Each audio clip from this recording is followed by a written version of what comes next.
How's it going, guys? Here with AFG member Isaiah Lewis with his deck profile for Sunday, August 7th. And today he got third place with what deck? Marincess. And can you go over your matchups for the day real quick? My first round, I believe, was against Despia Branded. 2-0 against Despia Branded. Then second round was against Adagnister. 2-0 Adagnister as well. My opponent happened to brick pretty hard, but it happens. And then round 3 was against Paleozoic. That was a very tough matchup. I didn't really get a whole lot of attack, and there's a lot of issues with that. End up losing that game, right? Oh yeah, I wouldn't. And then round 4? Round 4 was against Live Twins. Gotcha. And you won that one? Yeah, I won that one So too. 2-0 against that one. So we ended up the day X1. Yeah. So, all right, let's go ahead and dive into the deck profile. All right. So starting off with the monsters, 3 copies of Blue Tang, probably the best normal summon in the deck, sending one Marincess card graveyard, just getting a Seahorse, even getting Sleepy Maiden for later on. It's just amazing to have, starting, going second, going first, later on. Always the best normal summon to have, getting off sign in line. It's just really, really good monster. And then 3 copies of Spring Girl. I actually use her a lot as an extender a lot as well, because it helps stop getting hit with a lot of cards where you can't really extend in certain situations. Then you just have Spring Girl and then you just remake everything you've done. So much gas. And then I don't get a lot off of the mill effect, but it's a lot of the time it's the same thing with Blue Tang. You use it just to chain block your Sea Angel and your Blue Tang and everything. 2 Pascalis. I played 2. I really like the Grave effect is really nice to get the trap back next turn. Getting a summon 1 from hand lets you easily get a Blue Tang off without really playing too hard into certain stuff. So it just helps a lot with having to have certain extenders. Really good card in the late game as well. And then other extender cards, 3 Seahorse. I play 3. I don't run too much of a hand trap lineup as most, I think, Marincess decks I've seen. But in turn, going second lets you combo through a lot more boards more consistently. So that helps out a lot. And the Grave effect of summon from hand is really good next turn if you remember it.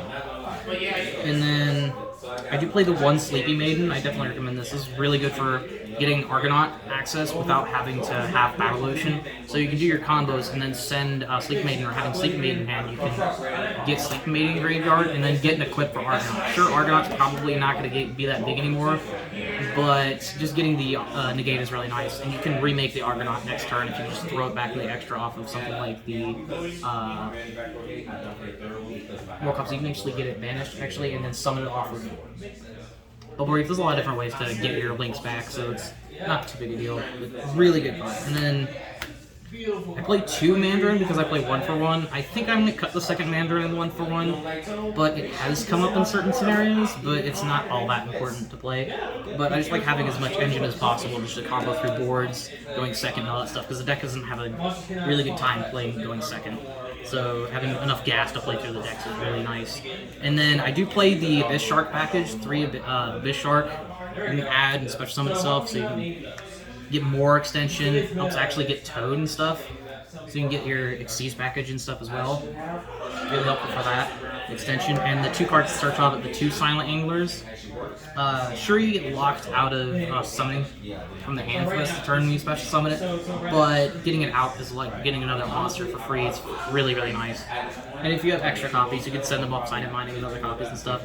And I elected to play a really, really small hand trap lineup for this deck, just because I really wanted better going second for more engine stuff. I'm probably going to extend the hand traps are making better, but it worked pretty well for now. 3 Effect Veiler, it's really good hand trap, and then 3 Ghost Ogre. I'm definitely going to be changing this hand trap lineup, but it's still been okay. I don't draw it as much off of Bubble Reef anymore because I'm not playing that many hand traps, but that doesn't come up for me a whole lot. I usually get to my Argonaut stuff because of the more engine, so it's a different trade-off for me, in my opinion. But then I do play the 2 dive. Drawing it feels really nice because then you just get battle ocean as long as you can guarantee Sea Angel getting your battle ocean. Really good extender, really helps with the combos to get into Link 4s in one card. And then the 1 battle ocean.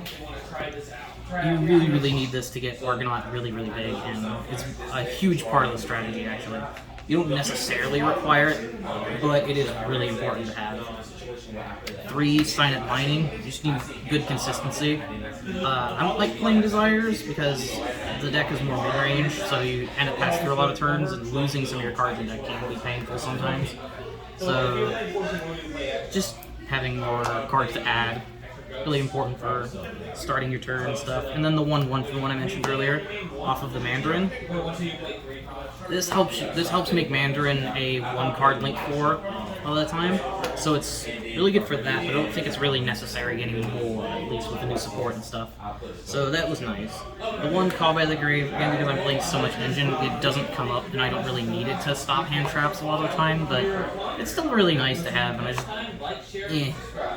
it's a pretty meh card. 2, Sign It Crosswipe. I really like this for, it helps stop certain stuff, so like Yogamit's Eldritch or some other stuff. You have this to destroy cards, and you can sometimes, in certain cases, if you have enough extenders, to tribute off to dodge certain effects, but you're probably not going to do that anywhere near as often. But still a really good tech card to have. And then 3, Chalice, because I'm broken and can't afford droplets. But it's still really good to actually have this. Plus, sometimes if you're playing against Edagnister, if you can somehow make Bubble Reef big enough and you target your own Bubble Reef with this, you can maybe get over the Link 6. Not really, but just really good. Works just as well as droplets for me. And then I actually play 2 Wave. Wave isn't once per turn. And drawing it means if you get to your Link 3, you can actually stop certain stuff from negating you as well going second. But it's not as great going second technically, but having it not being once per turn means you can get ashed on your Coral Triangle and still have it in hand, and making your monsters unaffected is really good, so I like playing it at 2. It's probably risky to play it at 2, but I like playing it at 2. That's just my opinion, because it's not once per turn, it's really good. And then getting onto the extra deck, I'm stubborn. I play 2 Sea Angel because I don't feel like cutting the second one. I know you don't really need to play a second one because you can get it back off of stuff, but I really like having the second one because it comes up for me a lot.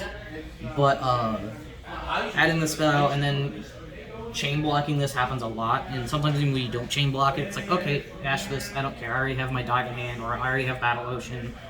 This deck has so much gas that it's really hard to find a good point to hand trap this deck a lot of the time. But sometimes in some bad hands you can get hand trapped and not do well, but it doesn't really matter. 2 Blue Slug, you really need to play 2. But at normal combos you can get the Seahorse to hand, keep playing with that. This really helps get your plays going. Really good engine piece, but not a whole lot to say about them, but still explaining them. Coral Anemone. Playing it 2, you can get the equip from Graveyard, you can get, if you have this equipped to your Argonaut, and then you get this sent to Graveyard in your opponent's turn, you can add back a Wave if you've sent it already, so that's pretty good, because again, Wave isn't once per turn, having another Wave just feels nice, but I don't think it comes up as much, but really good extender, really helps keep plays going again. 1 Splash Mage.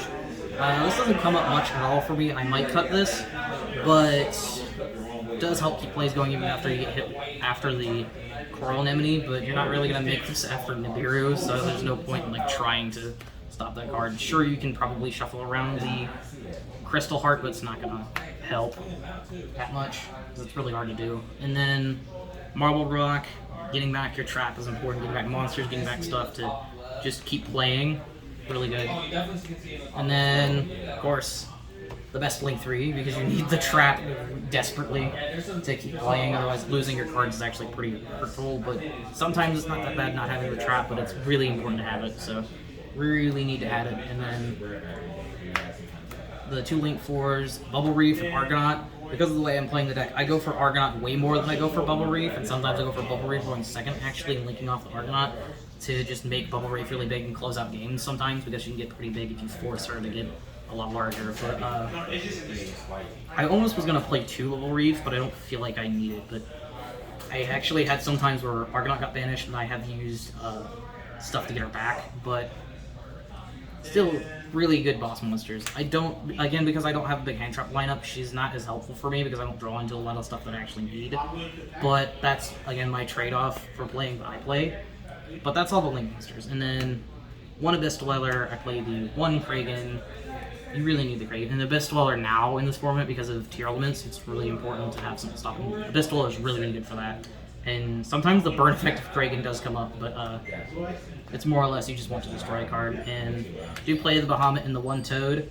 If you want to play budget, like I'm playing budget, I'm actually borrowing this Toad, but you don't really need Toad all that much. It's just pretty extra on some boards, to be honest, but having it's still really, really good. It's almost broken, that card is. But then that's it for the extra deck. And for the side deck, 3 Token Collector. I really don't like going against Sword Soul, but this also stops Brave, a lot of other stuff. You can mill this off of Spring Girl and have it be really good. So that's another theory with that, and then really helps in some of the most hurtful matchups. But I am definitely going to change this side deck. But then the 3 Cosmics, need to stop spell traps, Lich, Paleozoic, anything. Just really need to stop spell traps. And then what's probably everyone's side deck now, 3 Dark Ruin or more. Sure, maybe evenly matched is a better equalizer, but I don't have stuff for evenly matched, but you definitely need going second options. Definitely. And then what's also, again, really good in this form is 3 Gozen Match, because it definitely stops Sprite a lot, and then other decks as well. Sometimes it's hurtful against Sword Soul, but a really good card. Plus, also, if you use this and you know someone's playing like Kaijus and they don't have Gamma Seal, you can use that on standby to probably stop that, but that's probably not going to come up as much. But the 3 anti-spell, I'm not sure if this is still good right now, but I really like the 3 anti-spell. Definitely a really good card, but that's it for the deck list. Alright, so this is a part of, is it week 1 of your... Yeah, of my one deck for the month. I'm actually going to be playing Marincess this whole month. Alright, so yeah, we're going to be doing more profiles, more updates on it. So this Sunday you went X1 with it, and had a bit of a trouble with some matchups, but from what I saw, it was pretty good. Yeah. So we'll see you on the next video.